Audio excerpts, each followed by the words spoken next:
ప్రకృతి రమణీయతల నడుమ ప్రశాంత నివాసానికి శాశ్వత చిరునామా hill side villas 3 and 5 BHK duplex and triplex villas premium gated కమ్యూనిటీలో ఆల్ ఫెసిలిటీస్ తో మీకు అందుబాటులో near by Satavahana university Lakshmipur Karimnagar.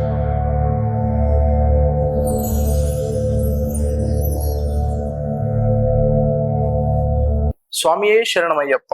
Welcome to Suman TV. నేను మీ సదాచారి.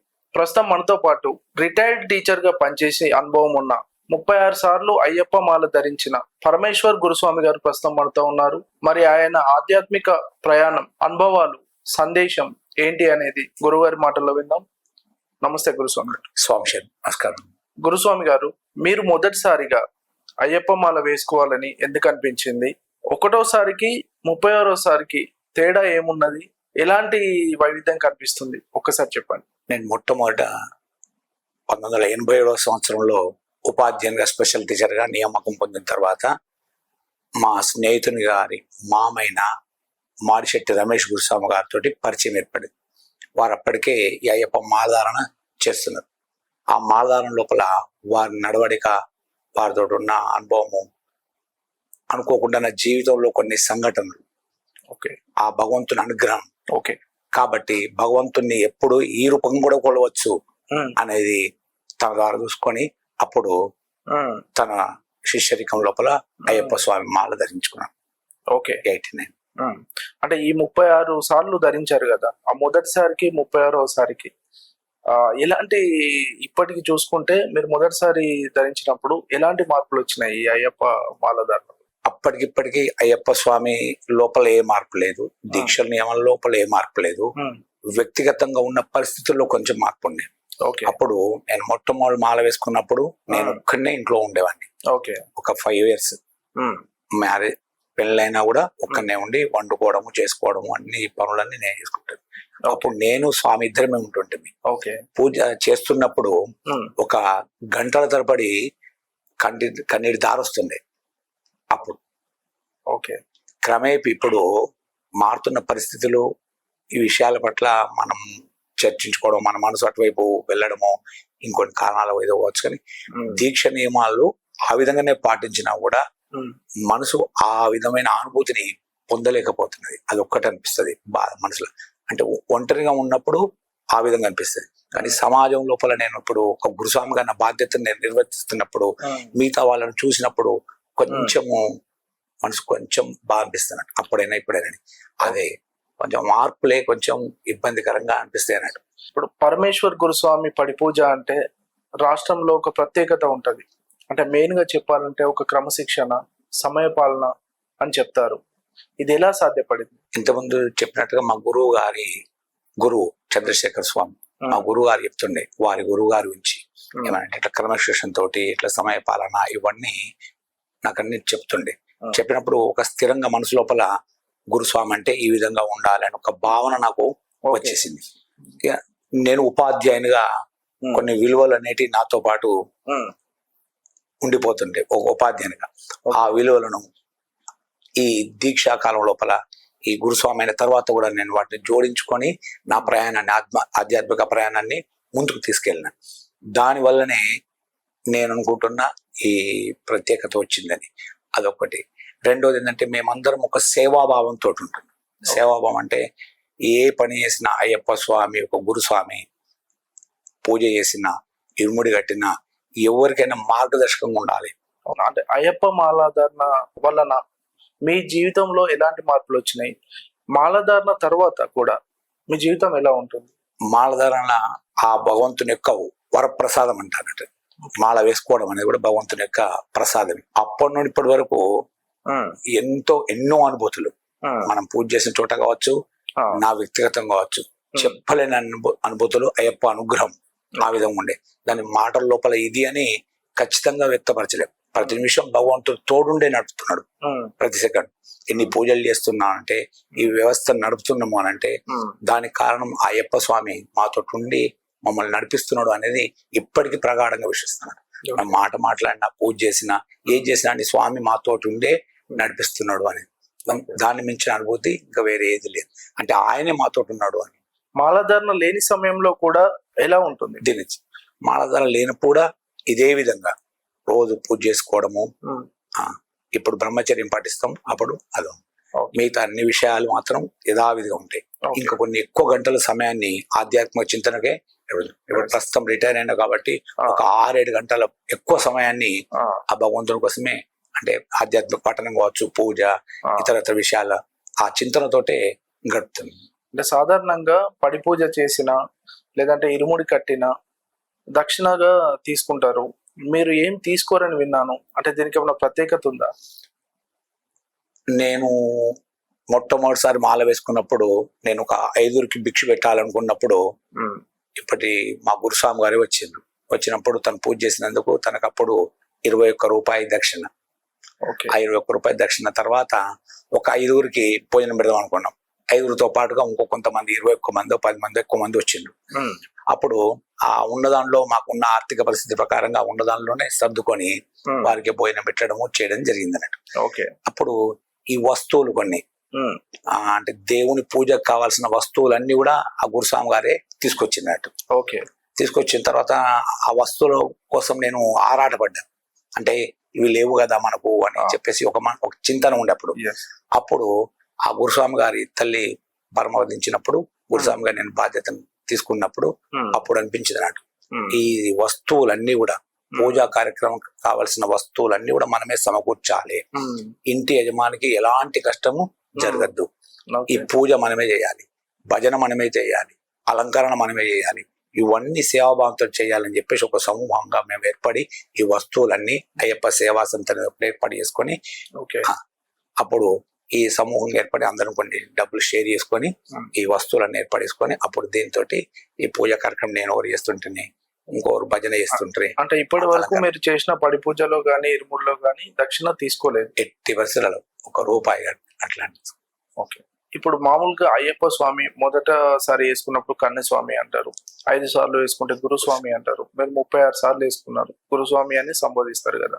అంటే దీంట్లో ఎలాంటి బాధ్యతలు ఉంటాయి? అంటే కన్యస్వామికి, గురుస్వామికి, మీలాంటి గురు సీనియర్ వాళ్ళకి అంటే ఏమైనా బాధ్యతలు వేరేగా ఉంటాయా? నియమాలు వేరేగా ఉంటాయా? పూజ నియమాలు అంటే ఏం చెప్తారు? అయ్యప్ప స్వామి దీక్ష నియమాలు ఎవరికైనా ఒక్కటే. ఓకే. వాళ్ళు 50 సార్లు వేసుకున్నా 40 సార్లు వేసుకున్నా దీక్ష నియమాలు భగవంతుడు ఒక్కడే. ఆయన చెప్పిన విధానాన్ని మనందరం అవలంబించాలి. కాకపోతే ఒక 5 సార్లు వేసుకున్న వాళ్ళని గురుస్వామిగా భావిస్తారు. ఎందుకంటే తనకు ఈ కొంచెం అనుభవం ఉంటుంది అని. అనుభవము ఇతరులకు తనకంటే తక్కువ స్థాయి వాళ్ళకు, అంటే 4వసారి 3వసారి 2వసారి 1వసారి వేసుకున్న వాళ్ళకు తన అనుభవం ఉపయోగపడాలి. వాస్తవంగా ఆ దృక్పథంతో గురుస్వామి అనేది ఒక బాధ్యతగా అయ్యప్ప స్వామి దీక్ష నియమాల లోపల గురుస్వామి అని కూడా పెట్టారు. అయితే ఇప్పుడు ఈ గురుస్వాములు అనేది కేవలం 1000% ఒక బాధ్యతగానే ఉండాలి. దాని లోపల ఇప్పుడు మనం 18వసారి మాలధారణ అయిన తర్వాత వాళ్ళకి ఏం చేస్తారంటే ఒక కొబ్బరి చెట్టు ప్రదానం చేస్తారు, ఒక రక్షాదండాన్ని ప్రదానం చేస్తారు ఆ గురుస్వామికి. మరి అందులో ఒక తత్వం ఉందన్నట్టు. ఏం తత్వం అంటే కొబ్బరి చెట్టు మనం ఏ చెట్టును రాయితో కొట్టినా కూడా తిరిగి మనకేం చేస్తుంది, పండు పొలాలని ఇస్తుంటది.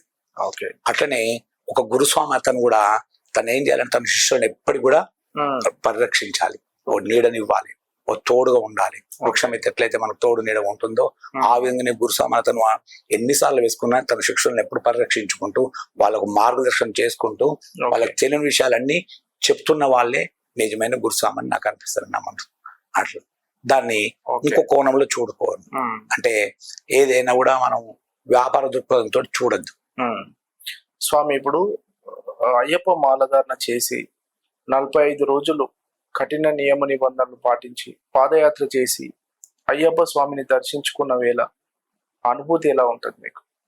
అనుభూతి అని అంటే స్వామి దర్శనము చూసిన తర్వాత ఎవరికైనా కూడా అది మాటల్లో చెప్పలేనంత వెలకట్టలేనంత అనుభూతి. అది అంటే నాకు తెలిసినంత మటుకు నా వ్యక్తిగతంగా అయితే అనిపిస్తుంది, దీన్ని మన మాటల్లో చెప్పలేము. ఆ అనుభూతి అద్భుతం అన్నట్టు.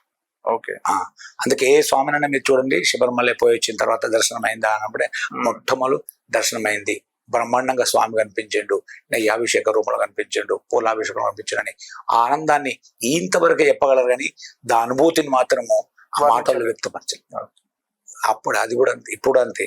ఇప్పుడు కూడా మనం వెళ్ళొస్తుంటాము, కానీ స్వామిని చూడగానే మొత్తం మనం మర్చిపోతాం, మన బాధలు కష్టాలు సుఖాలని. దీక్షాకాలంలో స్వామిని చూసింది. ఓకే స్వామి గారు, ఒక పర్సనల్ క్వశ్చన్. కేంద్ర మంత్రి బండి సంజయ్ గారితో మీకున్న అనుబంధం ఎలాంటిది? మీరు సంజయ్ గారి కోసం ఒక మహాపాదయాత్ర చేశారని విన్నాం.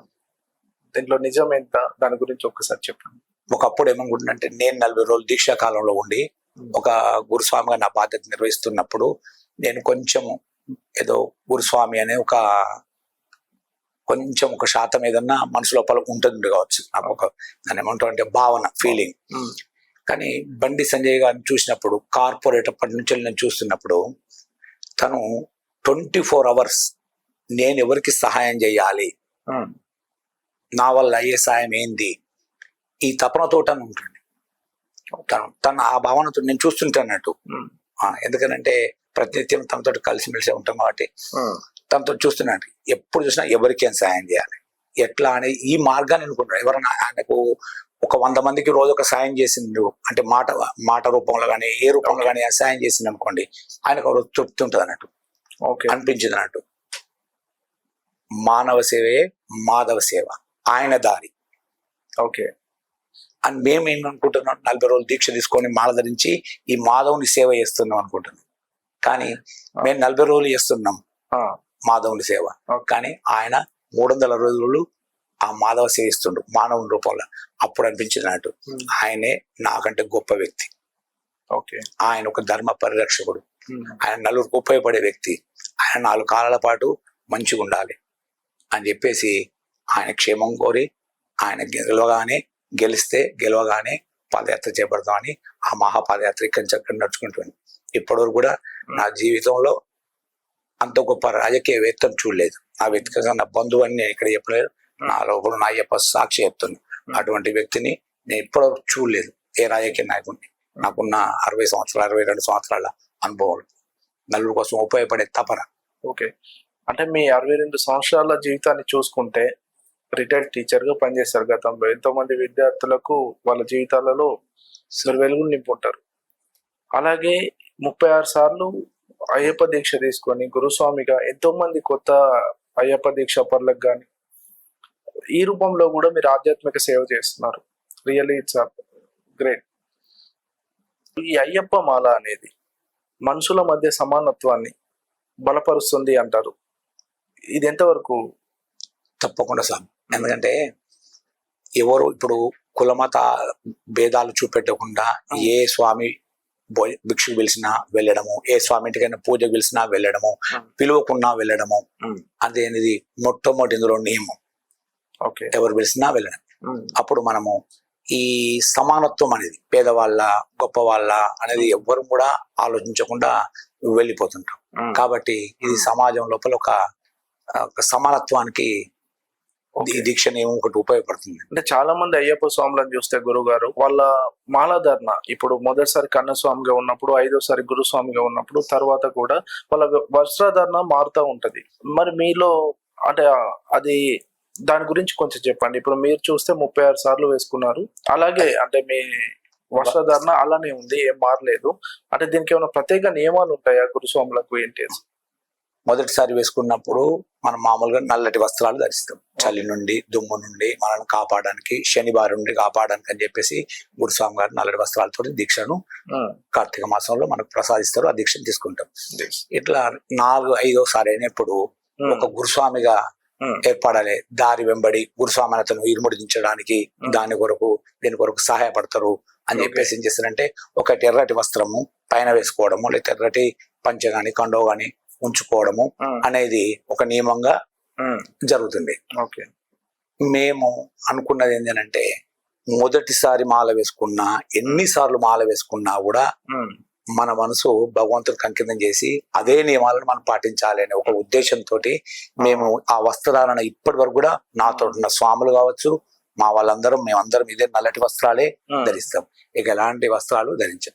కాకపోతే సమాజం లోపల కొంచెం గుర్తింపు కొరకు, అంటే చూస్తే ఈయన గురుస్వామి కాబట్టి ఈయనకు కొన్ని విషయాలు తెలుస్తాయి అనే ఒక ఐడెంటిటీ కోసం ఈ వస్త్రధారణ లోపల మార్పు ఉంటుంది. సాధారణంగా అయ్యప్ప మాల ఎన్నిసార్లు వేసుకోవాలి? అంటే ఒక్కసారి వేసుకొని మళ్ళీ వేయకుండా ఉండొచ్చా లేదంటే ఒక 3 అది సార్లు వాళ్ళ యొక్క వ్యక్తిగతంగా ఓకే. ఇన్నిసార్లు వేసుకోవాలని ఏం లేదు. ఒక దీక్ష అని అంటే మన లోపల ఉన్న ఒక మార్పుకు మనం ఒక పట్టుదలతోటి ఒక భగవంతుని సేవించడానికి తీసుకుంటున్న ఒక దీక్ష. అది మన శక్తిని బట్టి మనం తీసుకుంటూనే ఉంటుంది. దీనికి నియమం అంటే ఏం లేదు. 4 సార్లు తీసుకోవాలి, 5 సార్లు తీసుకోవాలి, 3 సార్లు. ఒకసారి తీసుకోని కూడా ఒక సాఫ్ట్వేర్ ఇంజనీర్ తన జాబ్ వస్తే నేను ఒకసారి తీసుకుంటే దీక్ష తీసుకున్నారు, వెళ్ళిపోయారు తన అమెరికా. అంటే అయ్యప్ప స్వామి మాలలో కన్యస్వామికి ఒక ప్రత్యేకత ఉంటుంది, కొంత పవర్ఫుల్ అని అలా విన్నాం. కన్యస్వామి గురించి మీరు చెప్పండి. కన్యస్వామి అంటే అయ్యప్ప దీక్ష యొక్క పరమార్థము తనకు తెలియదు, కానీ తన అనుభూతి ఏంది అని అంటే వ్యక్తిగతంగా కన్యస్వామి లోపల ప్రతి నిమిషము తన చుట్టూ ఉన్న వాళ్ళందరూ కూడా ఏం చెప్తుంటారు, కన్యస్వామి అయ్యప్ప స్వామి లాగానే అని చెప్తున్నప్పుడు తనలో ఒక భావన ఏర్పడుతున్నట్టు. ఏమనంటే నేను కన్యస్వామిని అయ్యప్ప స్వామి లాగానే ఒక భావనతోటి తను ఒక నియమనిష్టాలకు ప్రతిరూపంగా ఉంటాడు. నేను కూడా ఒక అయ్యప్ప స్వామి లాగానే ఉంటాడు కాబట్టి ఆ కన్యస్వామికి అంత ప్రత్యేకత ఉంటుంది. 36 సార్లు మాలాధారణ చేసిన గురుస్వామి పొజిషన్ లో ఉన్న మీరు కొత్తగా మాలాధారణ చేయాలనుకునే వారికి, కొత్తగా మాలాధారణ చేసిన వారికి అంటే ఎలాంటి సందేశం ఇవ్వాలనుకుంటున్నారు? ఎవరైనా నా దృష్టిలో ఏంటంటే అయ్యప్ప మాల ధరించినము అని అంటే మొట్టమొదటి రోజు నుండి ఇరుముడి అప్పే చెప్పేంత వరకు కూడా చివరి వరకు కూడా మనం ఎప్పటికీ స్వామి నామస్మరణ చేస్తుండాలి. ఇదే మొదటి నియమం నేను భావించింది. నేను చెప్పే వాళ్ళు కూడా అది చెప్తారు. ఇదే మొదటి నియమం. దీని తర్వాత మిగతా నియమాలన్నీ కూడా భగవంతుని ఎప్పుడు మనం స్మరిస్తూనే ఉండాలి. పరమేశ్వర గురుస్వామి పడి పూజ కావాలంటే ఒక 6 నెలల ముందే బుక్ చేసుకోవాలి అని విన్నా నేను. అంటే పరమేశ్వర గురుస్వామి పడి పూజకి ఎందుకంత ప్రత్యేకత, అది ఎలా సాధ్యపడిందంటే ఏం చెప్తారు? ఇది భగవంతుని ప్రసాదం అని నేను అంట. మొట్టమొదటి నా అభిప్రాయం. ఇది నిజమేనా? నేను చెప్పింది 6 నెలలు డేట్ ముందే ఫిక్స్ చేసుకోవాలి అంటారు మీ పడి పూజ కోసం. నా అభిప్రాయం చెప్పిన తర్వాత ఇక దాన్ని ఇది భగవంతుని ప్రసాదం స్వామి. ఎందుకంటే నేను టీచర్ గా పనిచేస్తున్నప్పుడు శేషం నరసింహాచార్య అని తను ఏం చేసిందంటే నా లోపల ఒక భావాన్ని చూసి నువ్వు ఏం పూజ చేస్తావు నువ్వు అని చెప్పేసి నన్ను అడిగినట్టు. అప్పుడు మనం నాన్ బ్రాహ్మణ్స్ కాబట్టి మనకు పూజ అనేది తెలియదు. మామూలు ఒక చిన్న పుస్తకం పట్టుకొని చదువుతుంటుంది. తను చెప్పినట్టు ఇది కాదు, పూజా విధానం ఇట్లుంటది అని చెప్పేసి చెప్పిన తర్వాత ఆయన పూజ విధానాన్ని నాకు డైలీ మధ్యాహ్నం సమయంలో భోజన సమయంలో మేము ఇద్దరం కూర్చొని బయట కూర్చొని అన్ని వివరాలు చెప్తాను. ఆ పూజ విధానం నేను నేర్చుకున్న తర్వాత దాన్ని మనము అంటే గురుస్వామి అయిన తర్వాత దాన్ని సమాజంలోకి తీసుకొచ్చినందుకు అంటే అందరికి చెప్పడానికి మాతోటి ఉండే వాళ్ళందరికి నేర్పడానికి ఒక ప్రయత్నం చేసేటప్పుడు అప్పుడు ఎవరన్నా పూజ పిలిచినప్పుడు ఆ పూజ విధానం నచ్చి ఆయన చెప్పిన విధానం నచ్చి తర్వాత మొట్టమొదటి పడి పూజ చేయాల్సి వచ్చినప్పుడు నేను ఒక విధానాన్ని అనుకున్నా. ఆయన నాకు కొంత పూజ వరకు చెప్పిన తర్వాత పడి పూజ విధానం నాకు ఎక్కువ తెలియదు. తెలియనప్పుడు అయ్యప్ప స్వామిని వేడుకున్నాం. స్వామి పడి పూజకు వారు పిలుస్తున్నారు, నేను వెళ్ళి ఏం చేయాలి పడి పూజకు అని అంటే అప్పుడు భగవంతుడు నా మనసుకు కల్పించే ఒక విధానాన్ని ఎన్నుకున్నాను. ఆ విధానము ఈ రోజు వరకు కూడా నేను అవలంబిస్తున్నాను. ఆ భగవంతుడు నాకు చెప్పిన దాన్ని నేను నోటిఫైగా వేసుకొని ఆ విధానాన్ని ఇప్పటి వరకు కూడా అవలంబిస్తున్నా. అదొకటి. ఆ విధానము నచ్చొచ్చు ఒకటి. రెండోది మేము చేసేది ఏదైనా కూడా ఒక సేవాభావంతో అయ్యప్ప సేవా సమితి అనేది ఒకటి ఏర్పడేసుకొని మేమే వస్తువులు తీసుకెళ్తాం వాళ్ళ ఇంటికి. ఆ వస్తువులు తీసుకెళ్లి ఆ పడి అవన్నీ అలంకరణ చేసేసి పూజ మేమే ఉచితంగా చేస్తాం, అలంకరణ మేమే, భజన మేమే. అయ్యప్ప సేవా సమితి మా సేవా దృక్పథంతో నడిచే వాళ్ళందరూ నాతో ఉన్నారు, మా స్వాములందరూ. ఈ సందర్భంగా నాతోటి ప్రయాణం చేస్తున్న వాళ్ళందరికీ కూడా శతకోటి అనంతకోటి పాదవందనాలు. ఎందుకనంటే ఒక గురుస్వామిగా నా బాధ్యతను వాళ్ళు నిలబెడుతున్నారు. నేను చేస్తున్న ఈ రోజు అని అంటే వాళ్ళు నిలబెడతారు. వారితో పాటుగా నాకు వెన్నంటున్న మా శ్రీమతి శైలజ గారు, ఈ ఇద్దరి వల్లనే నేను ఈ కార్యక్రమాలు చేస్తున్నాను. అందుకే ఆ పూజకు అంత ప్రాముఖ్యత ఏర్పడి మనం 40 రోజులు దీక్ష తీసుకుంటాం. 40 రోజుల దీక్ష లోపల 40 రోజులు అంటే పొద్దున సాయంత్రం కలిసి 80 పూజలు చేస్తాం. కానీ తీసుకునే వాళ్ళు 5,000 మంది 6,000 మంది ఉంటారు. కాబట్టి ఎవరు ముందు అడిగితే నేను ఒకటి ఏం పెట్టుకున్నట్టు, ఎవరు ముందు అడిగితే వాళ్ళ డేట్ రాసుకొని పెట్టేస్తాం. దాని లోపల మార్పు అనేది ఉండదు. అట్లా దాని వలన కొంచెం అట్లా ఈ సేవా దృక్పథంతో ఆ భావన వచ్చిందేమో అని ఓకే గురుగారు, 36 ఏళ్ల మాలధారణ సుదీర్ఘ ప్రయాణంలో ఎలాంటి భక్తి కార్యక్రమాలు చేపట్టుంటారు ఇంతవరకు? మేము అయ్యప్ప స్వామి ఇంతకుముందు చెప్పిన ఎవరు మాల వేసుకున్నా అని స్వామియే శరణమయ్యప్ప అనే నామాన్ని ఎప్పటికీ మన మనసు లోపల స్మరణ చేస్తుండాలి. ఎందుకంటే స్వామి శరణు ఘోష ప్రియుడు.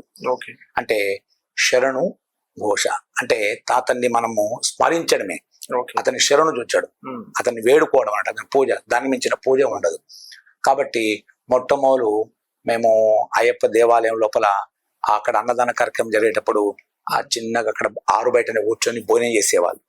చేస్తున్నప్పుడు అప్పుడు అనిపించింది అన్నట్టు ఏమన్నానంటే ఇక్కడ స్వాములకు ఇబ్బంది అవుతుంది ఆ చెట్లల్లో పొదలల్లో తినడం, కాబట్టి ఇక్కడ చిన్న ఒక రేకుల షెడ్ ఇద్దాం అనుకున్నాం. అయ్యప్ప స్వామి అనుగ్రహంతో చాలా మంది దాతల యొక్క సహాయంతో అదేం చేసినట్టు అప్పుడు ఒక షెడ్ రూపంలో వేసినాం. వేసిన తర్వాత అయ్యప్ప స్వామి యొక్క నామాన్ని మనము దాని యొక్క విశిష్టతను తెలియజెప్పాలని చెప్పేసి ఒక 7 రోజులు రాత్రింబవళ్ళు ఒక సెకండ్ కూడా ఆగకుండా స్వామియే శరణము శరణం అయ్యప్ప అని ఒక 7 రోజుల నామస్మరణను మా సమూహం అంతా కలిసి చేపట్టినాం. వరుసగా 7 రోజులు ఒక్క సెకండ్ కూడా ఆగకుండా. నా తర్వాత మీరు, మీ తర్వాత ఇంకో అతను, అట్లా గంటకు వరుసగా 7 రోజులు అట్లా. ఎవరు లేనప్పుడు మేమే అక్కడ ఉండి ఇంత స్నానం చేసేసి మా పని అది. చాలా గొప్ప విషయం గురుగారు. అట్లా 7 రోజులు నడిచింది. తర్వాత ఒక్కసారి సహస్ర ఘటాభిషేకం అంటే 1000 కలశాలతోటి స్వామికి అభిషేకం, 1,00,000 దీపార్చన అంటే ఇప్పుడు మనం చూస్తున్నాం టీవీలలో. అప్పుడు ఆ 2000 సంవత్సరాలని మొట్టమొదటి నిర్వహించినాం 1,00,000 ప్రమిదలతోటి. అది కూడా అందరూ సహకారంతో, మా స్వాములందరి అయ్యప్ప సేవా సభ్యులు ఇతర భక్త సమాజం సహకారంతో ఇవన్నీ కార్యక్రమాలు చేసింది, అందరి సహకారంతో. ఓకే గురుగారు, అంటే మీ అనుభవంలో గురుగారు ఎన్నో పడి పూజలు చేసి ఉంటారు. అంటే గొప్ప రాజకీయ నాయకుల ఇంట్లో పడి పూజలు చేసి ఉంటారు, గొప్ప వ్యాపారవేత్తల ఇంట్లో పడి పూజలు చేసి ఉంటారు, సామాన్యుల ఇంట్లో కూడా పడి పూజ చేసి ఉంటారు. ఈ మూడిట్లో తారతమ్యం చూసుకుంటే భక్తి విషయంలో మీకు ఎలాంటి తేడాలు చూస్తుంటారు మీరు?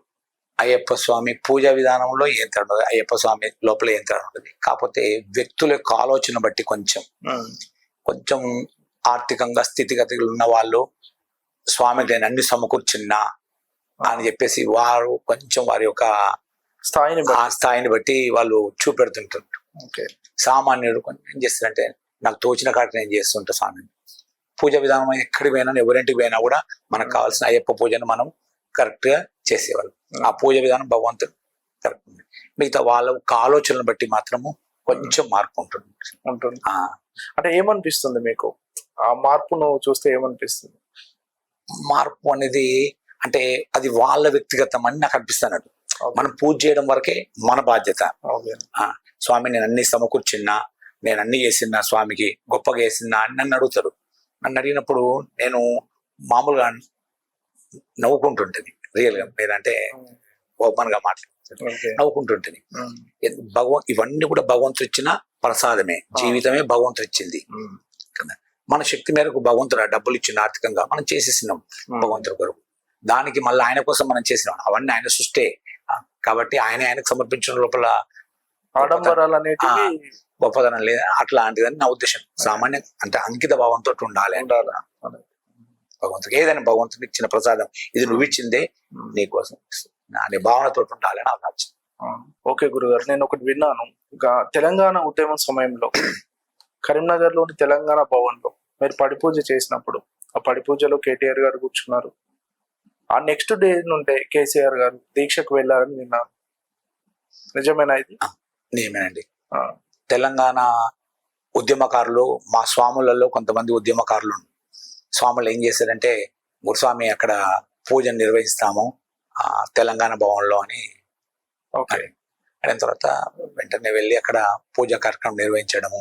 అప్పుడు కేటీఆర్ పూజలు పాల్గొనడము, చివరికి ఆ పదునెట్టం బడి ముట్టించినప్పుడు కేసీఆర్ గారు రావడము అందుకు ఆనందదాయకం అప్పుడు. కానీ అప్పుడైనా ఇప్పుడైనా అంటే భగవంతుణ్ణి పూజించడం అనేది లక్ష్యంగా పెట్టుకున్నాం మనము. నా భావన ఏంటంటే కేసీఆర్ అంటే అక్కడ చేసినామా, కేసీఆర్ తోటి చేసినామా, ఇంకెవరితో చేసినామా అనేది భావన అక్కడ ఉండద్దని అక్కడ నా ఆలోచన అన్నట్టు.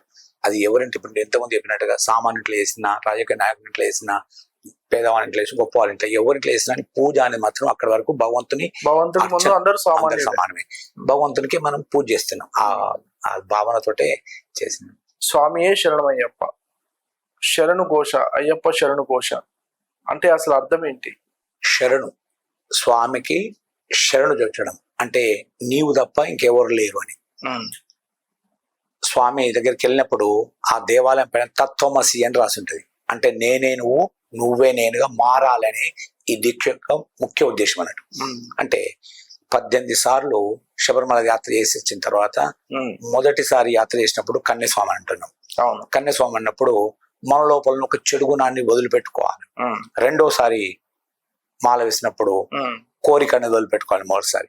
రెండోసారి మాల క్రోధం, మూడోసారి లోభము, మోహము, అహంకారం, ఇట్లాంటివన్నీ 16-17 చెడు గుణాలన్నీ వదిలిపెట్టుకొని ఆయన రూపంగానే మనం మారిపోవాలి, స్వామి రూపంగానే అనేది.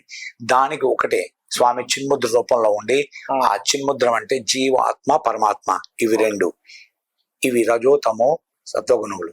ఈ క్రియలను వదిలిపెట్టేసి నన్నే శరణు జొచ్చు అని స్వామి యొక్క చిన్ముద్ర యొక్క తత్వం. ఇంకో చైన్ ఏం చేస్తుంటే స్వామి ఈ పాదాలను చూపెడుతుంటున్నట్టు, ఆ పాదాల దగ్గరనే శరణు జొచ్చడం. అది శరణు జొచ్చడానికి మనం ఏం చేస్తున్నామంటే స్వామిని స్తుతించడానికి మనం చేసేది స్వామి ఏ శరణమయ్యప్ప, పొన్నంబల వాసని ఏ శరణమయ్యప్ప అని ఈ శరణు ఘోషని.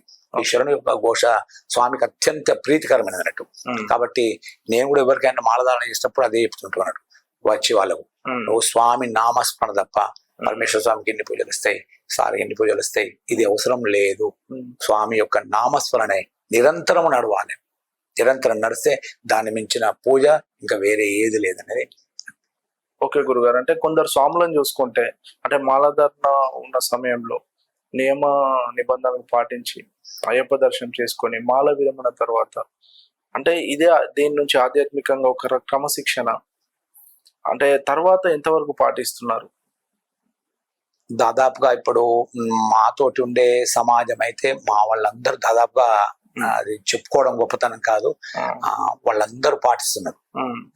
కొన్ని వాళ్ళ వ్యక్తిగతంగానే వాళ్ళ సమస్యల ప్రకారంగా వాళ్ళు మెదులుతున్నారు.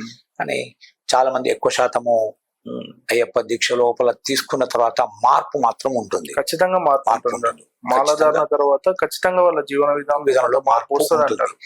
ఆ మార్పు క్రమేపీ మెల్లమెల్లగా పెరిగి వాళ్లకు మంచి జరుగుతుంది అని. గురువు గారు, మాలాధారణ మొదటిసారి చేసినప్పుడు మీరు ఎలాంటి సలహాలు ఇస్తారు? ఎవరైనా మొదటిసారి మాలధారణ చేసుకోవాలని ఆ పైబడిన వాళ్ళు ఎవరైనా స్వామి శరణు జొచ్చడము అంటే స్వామి యొక్క శరణు ఘోష, స్వామి యొక్క నామస్మరణ నిరంతరం చేస్తుండడమే దీక్ష అని నా ఉద్దేశం. నేను ఎవరికైనా అదే చెప్తుంటా, స్వామి నామస్మరణ నిరంతరము కొనసాగుతూ ఉండాలి. అదే పూజ, అదే దీక్ష. ఇప్పుడు ఒక వ్యక్తిలో భక్తి భావన ఏర్పడాలంటే, భక్తి వైపు తను మార్గంలో వెళ్ళాలంటే ఏదో ఒక బలమైన కారణం ఉండాలి. అయితే వాళ్ళ తల్లిదండ్రులు కానీ అంటే ఇంట్లో పూజా విధానంలో లేదంటే టెంపుల్స్ కి తీసుకెళ్లేటప్పుడు చిన్నపిల్లలు ఆ భక్తి భావం పెంపొందుతుంది. ఇప్పుడు మీరు చూస్తే 36 సంవత్సరాలు 36 సార్లు మాలధారణ చేశారు. రిటైర్డ్ టీచర్ గా, గవర్నమెంట్ టీచర్ గా కూడా పనిచేశారు. అంటే ఎంతో మంది విద్యార్థులను చూసుంటారు. మరి మీరు భక్తి వైపు అడుగులు వేయడానికి, మీలో భక్తి భావం పెంపొందడానికి బలమైన కారణం అంటే నా జీవితంలో నేను భగవంతుణ్ణి ఒకటి కోరుకున్నా. ఆ భగవంతుడు తను ఆ వరాన్ని నాకు ఇచ్చిండు, మా శ్రీమతి రూపంలో, మా భార్య రూపంలో. ఇందులో ఎలాంటి సందేహం లేదు. ఆమె రూపంలో ఇచ్చి భగవంతుడు నేను నీకు తోడున్నా, ఈమె తోడుంచిన నీకు నీ జీవితం సాఫీగా సాగడానికి అనేది తను అనుక్షణం నాకు చూపెడుతున్నట్టు. ఓకే, అనుక్షణం. నేను ఇప్పుడు 36 సంవత్సరాలు ఉంటున్నాం. నా ఉపాధ్యాయ వృత్తిలో కావచ్చు, ఈ దీక్షా కాలంలో కావచ్చు, భవిష్యత్తులో కావచ్చు, ఆమె ఆ భగవంతుని వరప్రసాదం అప్పుడు అనిపించినట్టు. స్వామి మీరు బలంగా కోరుకున్నారు తను భాగస్వామి రావడానికి, అది జరగడానికి ఆ భగవంతుడు ఇచ్చిన వరప్రసాదమే ఆమె. కాబట్టి నాకు అనిపించినట్టు అప్పుడు నువ్వు ఇంత విలువైన సంపదను నాకు ఇచ్చినవు ఈ రూపంలో, నేను ఎప్పుడు మరవనయ్యా, నా జీవితకాలం మొత్తం నీ సేవకే ఉంటాను. ఇప్పుడు తను నాతో పాటుగా ఉండి ఇంత ప్రయాణం చేస్తున్నది. ఇంత కష్టమైన సుఖమైన దేనికైనా కూడా వెనకాడకుండా నా వృత్తికి ప్రవృత్తికి ఈ రెండిటికి తను దోహదపడుతున్నది. తను నా భార్య అయినా కూడా నేను తనకి ఎప్పుడు మనస్ఫూర్తిగా నేను నమస్కరించుకుంటాను. ఎందుకంటే అంత గొప్ప ఇల్లాలు భగవంతుడు ఇచ్చింది నాకు. ఇక దాన్ని మించిన నాకు మీరు అన్నారు కదా 36 సంవత్సరాల పాటు భగవంతుని చూస్తే ఏం భౌతిక కలుగుతుంది అని. నా పిల్లలు కావచ్చు, నా భార్య కావచ్చు, వీళ్ళంతా కూడా భగవంతు ఇచ్చిన వరప్రసాదం. ఆమెతో పాటుగానే అంతకు మించి ఇంకేం కావాలి అంటే ఇది దీని మించిన సంపద ఇంకా వేరే ఏముంటుందన్న ఆలోచన. అంటే సంపద అంటే రూపాయల రూపంలో, కోట్ల రూపంలో, లక్షల రూపంలో కాదు. మరి ఇట్లాంటి ఒక గృహిణి నాకు లభించడం, ఆ తర్వాత నేను మెల్లమెల్ల క్రమైపోయింది నా లోపల భక్తి భావము, ఇంకా ఆ భగవంతుని పైన కృతజ్ఞత అనుకోండి నేను అనుకున్నట్టుగా అది రెట్టింపు అయిపోయి ఆయన పైన విశ్వాసం ఉండి నా ఈ భావన ఎక్కువ అలాగే కంటిన్యూ అవుతుంది. నాతో పాటు ఉన్న మా స్వాములందరూ కూడా వాళ్ళ యొక్క సేవా దృక్పథం ఎంతమంది ఎంత కొనియాడినా కూడా తక్కువనే. అది దాని గురించి ఒక కొన్ని గంటలు మాట్లాడచ్చు మా వాళ్ళ సేవ, నాతో అయ్యప్ప సేవా సమితి సభ్యులందరూ. ఈ సందర్భంగా మీ టీవీ ద్వారా వాళ్లకు, మా శ్రీమతికి, నాతో ప్రయాణం చేసి నన్ను అభిమానించే స్వాములకు వాళ్ళందరికీ కూడా శతకోటి అనంతకోటి పాదవందనాలు. నా వ్యక్తిగతంగా నేను గురుస్వామిని నిన్నటి ఫీల్ గాను. ఎందుకంటే నేను కూడా ఒక వాళ్ళందరి తర్వాత అంటే చివరి ఉండేవాడిని అన్నట్టు. వాళ్ళు నాకంటే ముందు ఉండేవాళ్ళు. ఎందుకంటే నా సేవా దృక్పథాన్ని, నా ఆలోచన వాళ్ళు ముందు తీసుకెళ్తున్నారు. మరి అంతకంటే నాకంటే గొప్ప వాళ్ళు అన్నట్టు వాళ్ళు. ధన్యవాదాలు గురువు గారు. మీ 36 ఏళ్ల మాలాధారణ అనుభవాలను మా ప్రేక్షకులతో పంచుకున్నందుకు సుమన్ టీవీ తరఫున ధన్యవాదాలు. Thank you. స్వామియే శరణమయ్యప్ప. స్వామియే శరణమయ్యప్ప.